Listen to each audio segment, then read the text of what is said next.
uma nota experiencial que o preço de gasolina a volver subir. E botar aí agora e roupa piada assista na essa que estava na tours, prefere que hasta mesmo cidadão que quer de preço.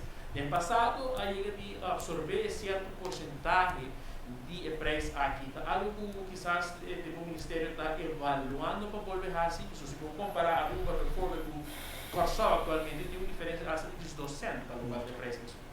Sim, essa aqui está uma discussão que também back to Luna e é algo que nós temos de reflexão para compor que tipo de alternativa não tem.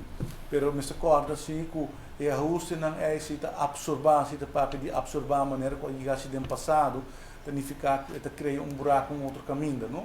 E maneira nos tursa a situação financeira do país Aruba no momento aqui nota é melhor para comparar com a ano anterior e tem seus challenges não, se absorver aqui, logo tem que cortar um outro caminho. Então, é nota um exercício assim fácil para fazer, pero com esta tem boa revisão se não pode usar.